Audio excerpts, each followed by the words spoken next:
video kali ini Mimin akan melanjutkan materi les online gratis fisik aku untuk persiapan UTBK 2022 untuk pertemuan 6-nya ya. Dan yuk langsung aja kita mulai videonya.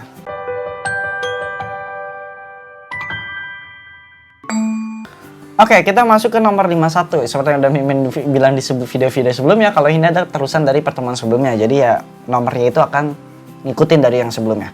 Oke, langsung kita kerjakan nomor 51. Pada sistem berikut, anggap massa dan gesekan pada katrol dapat diabaikan. Diketahui balok 1 bermassa M1 sama dengan 2 kg dan M2 sama dengan 3,5 kg.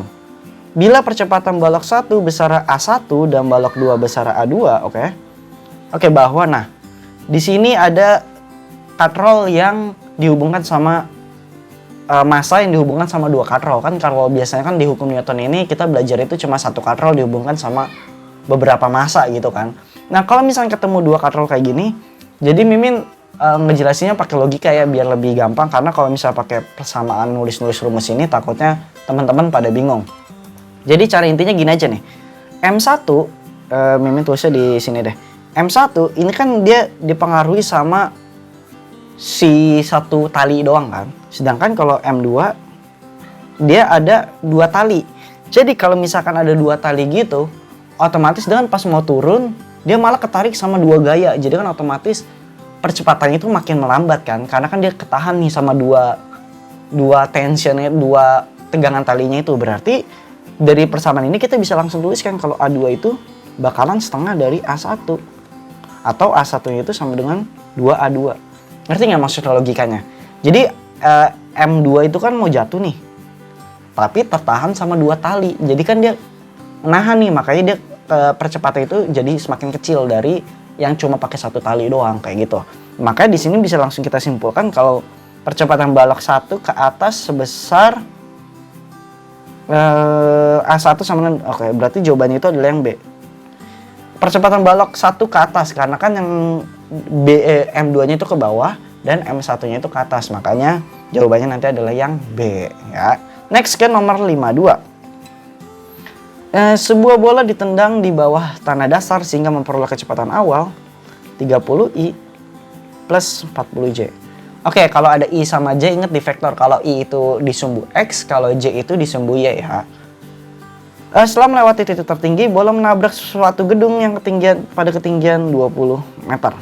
Berapa waktu yang diperlukan bola sesaat mulai ditendang sampai menabrak dinding? Bola ditendang. Nah, di sini kecepatannya itu udah dapat 30 sama 40. Berarti kita bisa menghitung sudut tendangan pertamanya itu berapa. Yaitu kita gunakan tan theta sama dengan VY per VX kan. V-nya itu adalah 40J, karena kan J itu punyanya si Y ya, per 30 sama dengan 4 per 3. Theta yang nilainya 4 per 3 itu adalah 53 ya, berarti 53 derajat. Berarti sudut tendangan awalnya itu adalah 53 derajat. Sekarang karena di sini kita berhubungan sama ketinggian yaitu Y, berarti kita langsung gunain aja rumus yang Y sama dengan V0 sin theta dikali T min setengah GT kuadrat. Di sini kenapa pakai V0 sin theta? Karena di sini kita ninjau terhadap sumbu Y-nya. Ingat ya, kalau di gerak parabola kalau di sumbu Y kita pakainya itu sin theta, kalau di sumbu X itu pakainya cos theta, dengan catatan theta-nya itu terhadap sumbu X-nya ya. Berarti kita tinggal tuliskan 20 sama dengan V0-nya itu. Nah, V0-nya ini kan V0-nya ini kan belum dapat ya. Nah, V0-nya itu sebenarnya kita bisa dapat dari yang 30I plus 40J. Yaitu tinggal pakai akar kuadrat aja. 30 kuadrat plus 40 kuadrat. Maka sama dengan 50 ya. Maka di sini kita tulisnya 50 sin 53 dikali T, yaitu yang ditanya, dikurang setengah dikali 10 dikali T kuadrat. 20 sama dengan 50 dikali 53 0,8. 50 kali 0,8 40. Berarti di sini kita bisa tuliskan 40 T min 5 T kuadrat ya. Yaudah kita pindahin 5 T kuadrat minus 40 T plus 20 sama dengan 0. 5 T, kita kecilin, T kuadrat minus 8 T plus 4 sama dengan 0. Di sini itu kan angkanya itu nggak bisa langsung yang pakai akar-akaran gitu ya. Berarti kita pakai rumus ABC. T12 sama dengan minus B8 plus minus B kuadrat 64 minus 4AC 16 ya 16 per 2A. 8 plus minus akar 48 per 2. 8 plus minus akar 48. Akar 48 itu 16 kali 3 maksudnya. Berarti 4 akar 3 per 2 kan. Berarti di sini jadinya 4 plus minus 2 akar 3. Oke, ya udah. Di sini ditanya waktu untuk menabrak dindingnya. Oke. Ya udah, berarti jawabannya itu adalah yang oh ya, di sini pilihannya antara B sama E ya. Oke. Sebenarnya ini kita harus ngitung dulu sih H max-nya itu berapa biar tahu T yang kita pakai itu berapa. Jadi sebenarnya kalau dalam bentuk gerak parabola, misalkan dindingnya itu di sini, maka yang kita pakai T-nya itu adalah 4 minus 2 akar 3. Tapi kalau yang nabrak dindingnya itu setelah jatuh di sini, maka di sini kita pakainya itu 4 plus 2 akar 3. Oke. Berarti di sini apakah di soal diketahui? Bentar. Nggak diketahui ya. Oke, coba kita hitung H-nya dulu deh. H max-nya ya.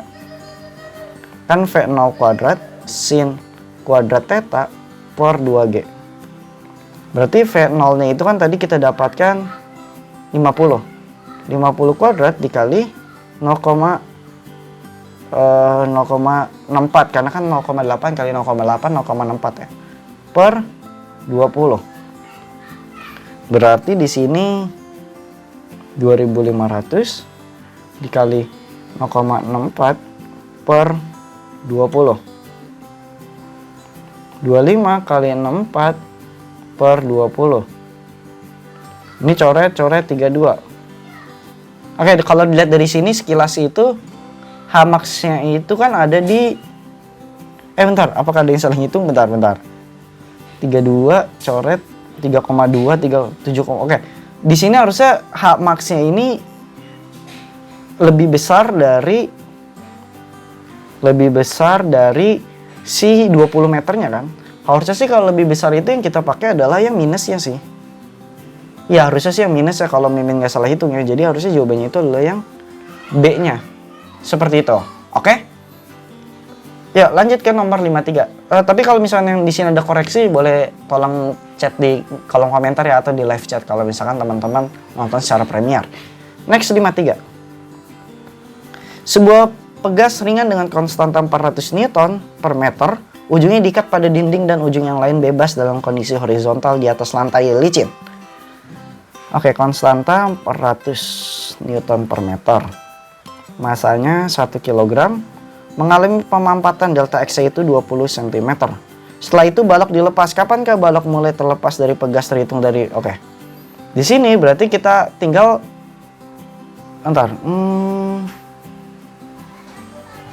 Terlepas dari pegas terhitung dari... Kapankah mulai terlepas? Oke.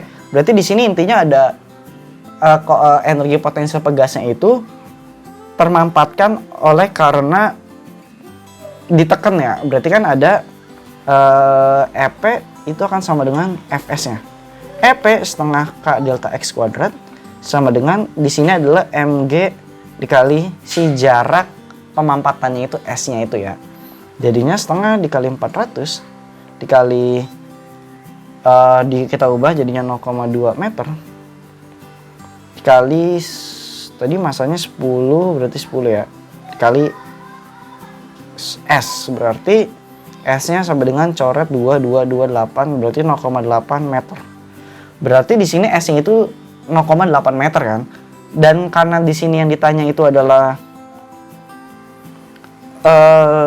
setelah itu kapankah balok mulai terlepas dari pegas. Berarti di sini kita harus menghitung waktu sampai si pegasnya itu terkompresi dengan jarak 0,8 meternya itu. Berarti kita hitung dengan menggunakan perbandingan setengah K delta X kuadrat dikonversi menjadi energi kinetik. Ya, bingung nggak sih? Atau Mimin tadi jelasinnya kurang masuk? Coba pahami pelan-pelan ya. Setengahnya coret, K-nya itu adalah 400 dikali 0,2 sama dengan massa 1 V kuadrat. Maka 0,2 4, 16, maka V-nya itu 4 meter per second. Baru deh kalau ditanya T-nya berarti S per V. S-nya 0,8 per 4, maka jawabannya 0,2 second. Berarti nanti jawabannya itu 0,2 second yang C. Seperti itu.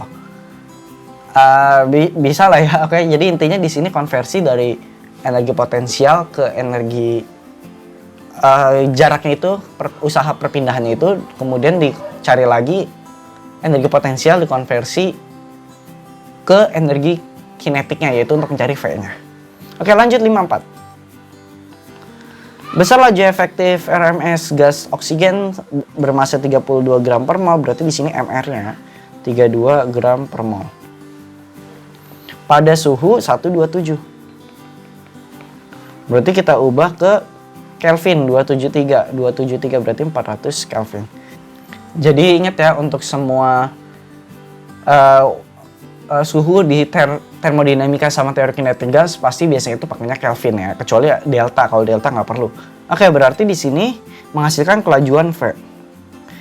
Kalau misalkan kecepatannya itu menjadi 2V, suhunya itu menjadi berapa gitu kan? Berarti kan ini intinya perbandingan antara kecepatan dengan suhunya itu. Nah, kita tahu kalau rumus VRMS itu adalah akar 3 RT per MR. V itu berbanding lurus sama akar T. Jadinya kalau di sini berbanding lurus dengan akar T, berarti bisa kita ubah V1 per V2 sama dengan akar T1 per T2. Berarti di sini V1 per 2V, V1 ya sama dengan akar T1-nya itu adalah 400 per T2. Jadinya 1/4 sama dengan 400 per T2. Atau T2-nya itu didapatkan 1600 Kelvin. Ingat, 1600 ini adalah 1600 Kelvin. Sedangkan di dalam opsi jawabannya kita ubah ke Celsius. Jadinya T2-nya itu dikurang 273. Berarti 1327 derajat Celsius. Maka jawabannya itu adalah yang C. Nanti berarti jawabannya itu yang C. Seperti itu. Nah ini, jadi intinya tuh kita harus tahu rumus kecepatan RMS itu pakai rumus apa, yaitu yang akar 3 RT per MR. Dan perlu diperhatikan suhunya itu dalam satuan Kelvin, sedangkan yang ditanya di soal dalam satuan derajat Celsius, makanya harus diubah dulu ya. Jangan sampai kebalik. Next, nomor 55. Tinggi bejana berhubungan pada salah satu tabung berisi air raksa adalah 76 cm ketika digunakan untuk mengukur tekanan udara luar 1 atmosfer. Oke, berarti di sini kita tuliskan H-nya itu adalah 0,76 meter ya. Pada tekanan 1 atmosfer, berarti P itu kan rho GH. Tekanan 1 atmosfer. 1 atmosfer itu setara dengan 1,01 kali 10⁴ Newton per meter kuadrat atau Pascal. Di sini kita anggap 10⁵ aja. Sama dengan rho-nya itu belum dapat karena di sini belum dikasih tahu. Bentar. Iya.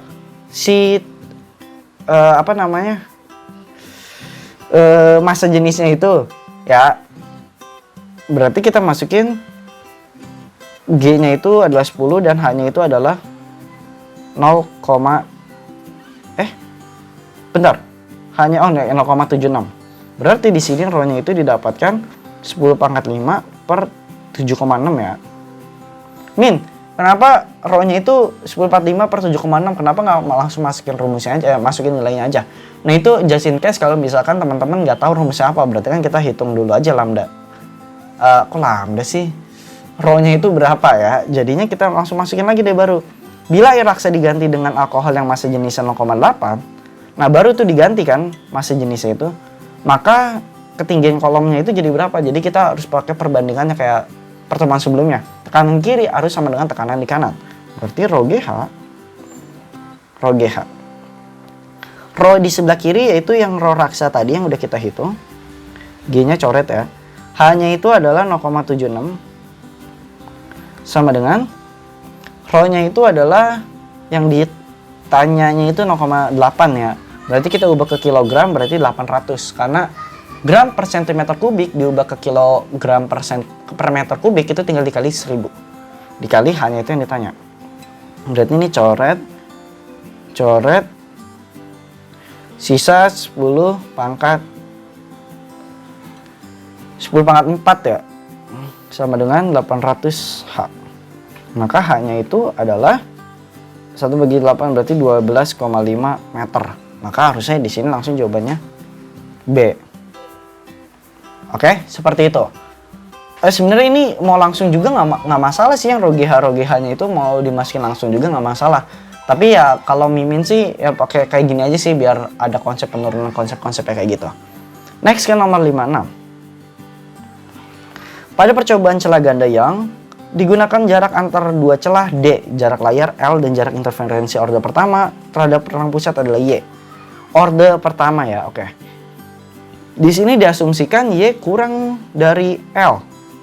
Karena Y-nya itu sangat kecil dibanding L, bentar. Berarti sudut yang dipakai itu sangat kecil. Berarti intinya ini kita bisa pakai sin theta. Makanya kalau di sini di soal itu dikatakan anggaplah panjang gelombang pertamanya itu 600 nanometer dan menghasilkan theta 1 segini ya, maksudnya menghasilkan theta 1. Kalau lambda 2-nya itu diubah menjadi 500 nanometer, theta 2-nya itu menjadi berapa gitu kan. Nah, berarti yang tadi udah kita lihat kalau Y-nya itu sangat kecil daripada L-nya. Berarti kan pakai theta-nya itu pakai theta yang sangat kecil. Berarti kita gunakan rumus yang D sin theta per D sin theta, yaitu theta 1 theta 2 sama dengan N dikali lambda 1 per N dikali lambda 2. D-nya itu kita coret dan N-nya juga kita coret karena di sini dikatakan orde pertama, yang diganti cuma lambdanya aja berapa gitu ya. Berarti ya udah sin theta 1 per sin theta 2 sama dengan 600 per 500. Berarti 1,2 ya. Ya udah, ada nggak 1,2? Nah, ya udah nih jawabannya nanti berarti yang B. Oh, cukup gampang nggak ya kalau yang interferensi yang cuma D sin theta gitu doang. Jadi tinggal masukin angkanya terus coret selesai. Oke. Next 57. Sebuah gelombang elektromagnetik merambat sepanjang sumbu Z dengan frekuensi angular omega. Gelombang elektromagnetik. Oke, ke sumbu Z. Oke, dengan gelombang K membawa medan magnet B dan medan listrik E. Manakah dari persamaan E dan B yang merepresentasikan gelombang elektromagnetik? Jadi gelombang elektromagnetik itu selalu tegak lurus terhadap E dan B-nya. Jadi kalau misalnya gelombang elektromagnetiknya itu ke arah Z, otomatis E dan B-nya ini, yaitu medan listrik dan medan magnetnya itu pasti ke arah X atau enggak Y. Kayak gitu. Ingat, X itu kita pakai I dan Y itu kita pakai J. Berarti kita cari aja yang B sama E-nya itu antara I sama J. Jadi yang ada K-nya itu kita coret. Sebagai contoh, ini kan ada E-nya, ada K-nya, ada salah, ada K-nya salah, ada K-nya salah, ada K-nya salah. Berarti langsung jawabannya A. Berarti ya nomor ini jawabannya A, kayak gitu. Yang B-nya itu berarti terhadap sumbu X dan yang E-nya itu terhadap sumbu Y. Seperti itu. Kok ini gampang banget sih, Min? Cuma kayak gini doang. Iya, ini termasuk salah satu konsep yang gampang. Tapi sayangnya ini jarang banget diajarin di sekolah kan sama guru teman-teman semuanya kan. Nah, itulah. Jadi yang udah Mimin sebutkan juga di pertemuan-pertemuan sebelumnya, ada beberapa materi yang nggak diajarin guru kalian tapi keluar di UTBK. Maksudnya nggak diajarin, yang banyak guru nggak ngajarin gitu loh, dikeluarin di UTBK. Jadi walaupun gampang, ya namanya nggak tahu konsepnya kan tetap aja susah kan. Makanya dalam kasus ini ya langsung aja jawabannya itu yang A. Oke, next 58. Sebuah bola konduktor bermuatan listrik seragam. Bagaimanakah besar potensial dan kuat medan listrik E di dalam bola? Oke. Jadi bola rongga konduktor itu muatannya itu ada di pinggir-pinggirnya ya. Oke, di pinggir-pinggirnya. Di sini jari-jarinya R. Jadi kalau di kasus tentang bola konduktor, selama bisa kita anggap jaraknya itu R-nya deh. Di sini R-nya yang ditanya R kecil. Selama R-nya itu kurang dari sama dengan R, artinya R-nya itu jarak yang ditanya itu masih di dalam bola konduktornya itu ya. maka untuk V-nya itu akan selalu tetap ngikutin R yang di kulit bolanya. Tapi sedangkan untuk yang E-nya, dia tetap tergantung dari nilai R kecilnya itu berapa. Paham nggak maksudnya? Oke? Tapi di sini, karena di sini R kecil itu masih di dalam bola, jadi kalau kita bikin lingkaran, namanya lingkaran Gauss-nya, kan dia di dalam lingkaran kecilnya itu nggak ada muatan listriknya kan, karena kan muatannya itu tersebar di kulitnya. Maka di sini nanti akan bernilai 0. Seperti itu. Jadi kalau lihat dari option jawabannya, V-nya itu akan bernilai tetap dan E-nya itu akan bernilai 0. Maka nanti untuk 58 jawabannya itu adalah yang A. Seperti itu. Kecuali kalau soalnya itu di sini nih yang ditanya nih. Ini nih. Berarti di sini E-nya itu ada nilainya. Dan V-nya juga ada nilainya. Oke? Oh, sekedar review aja. Kalau E itu rumusnya kaki per R kuadrat. Kalau V itu kaki per R aja. Kayak gitu. R yang di sini yang kita pakai ya R yang di sininya nih. Oke, dan V-nya itu ya V yang R di situnya juga. Paham lah ya, oke? Oke, next 59.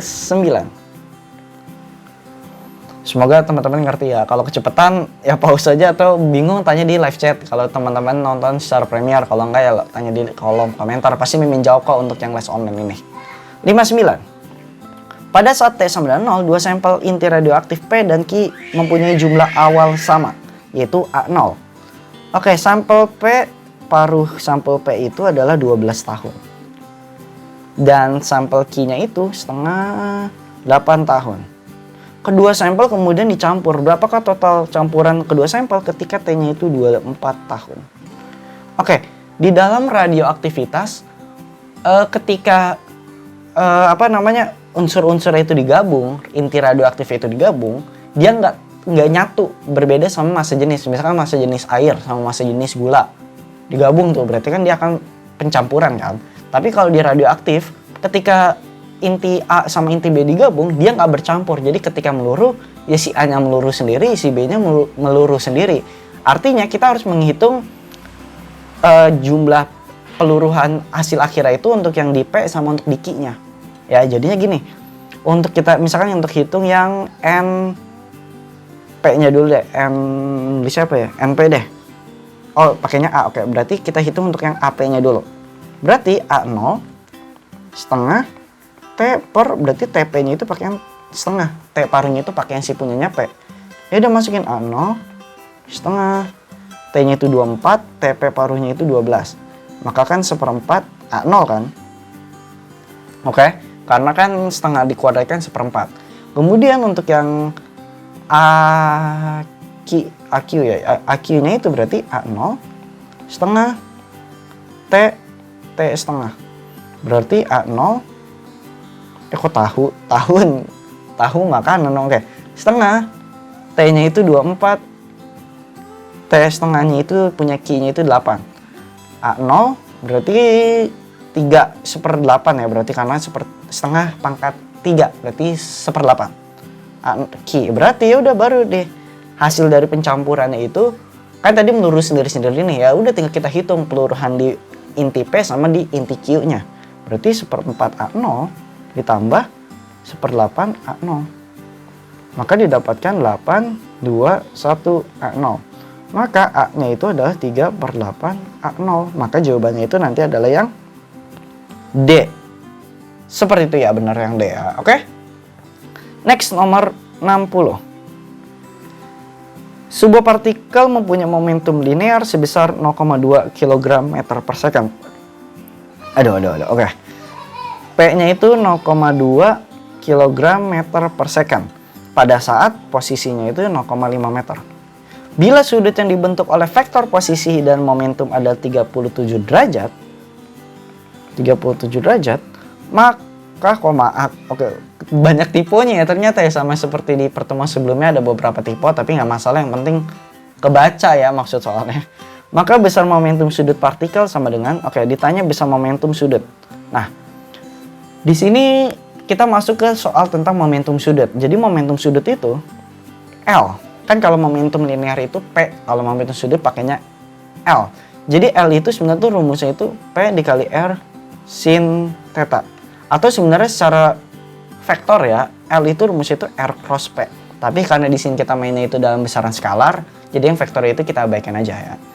Jadi kita masukin P-nya itu 0,2, R-nya itu 0,5, sin-nya itu langsung 37. Masukin 0,1 dikali 0,6, 0,06 kg meter kuadrat per second L. Maka di sini jawabannya itu adalah yang A. Simple kan? Cuma rumus ini doang. Nah, balik lagi karena mungkin ada beberapa guru yang ngasih tahu rumus tentang momentum, hubungan momentum sudut dengan momentum linear. Tapi harusnya sih diajarin semua ya. Jadi ya ini bisa dianggap seperti bonus karena bisa langsung ngerjain tanpa kebanyakan mikir gitu ya. Udah deh seperti itu aja. Oh, mungkin untuk yang pertemuan sekarang, pertemuan ke-6 ini durasinya lebih simpel ya karena ternyata di soal-soalnya juga kita ngebahasnya itu cepat dan kebanyakan yang rumus langsung jadi. Bukan langsung jadi sih, maksudnya konsepnya itu udah kita dapat kan. Jadi kita bisa langsung hitung gitu. Kecuali kalau nomor 51 kayak misalkan nomor 51 nih. Dia suruh ngitung berapakah percepatan di A, percepatan di B gitu. Ternyata di sini cuma suruh ngitung pernyataan mana yang benar gitu. Jadi kan lebih simpel tanpa menghitung coret-coretan jadi panjang banget kayak gitu, berbeda sama pertemuan-pertemuan sebelumnya. Oke, tapi nggak apa-apa. Semakin banyak kalian perbanyak latihan soal, semakin mudah kalian ngerjainnya, semakin terbiasa ketemu soal-soal jenis seperti itu, jadi kalian bisa ngerjainnya dan mendapatkan nilai terbaik. Mudah-mudahan, oke? Oke, cukup sekian untuk pertemuan les online gratis fisikaku untuk persiapan UTBK di pertemuan ke-6 ya. Kalau ada pertanyaan yang kurang jelas atau mau nanya konsep atau apa, bisa langsung tanya di kolom komentar. Dan mungkin tadi selama Mimin ngerjain ada yang keliru konsepnya atau perhitungannya, Mimin dengan senang hati menerima masukan kalian biar Mimin juga bisa dapat feedback ya, apa aja nih yang salah atau Mimin ternyata selama ngerjain ada yang salah ngitung. Nggak apa-apa, langsung tulis aja di kolom komentar ya. Oke, dan sampai jumpa di les online gratis fisikaku selanjutnya. Bye-bye.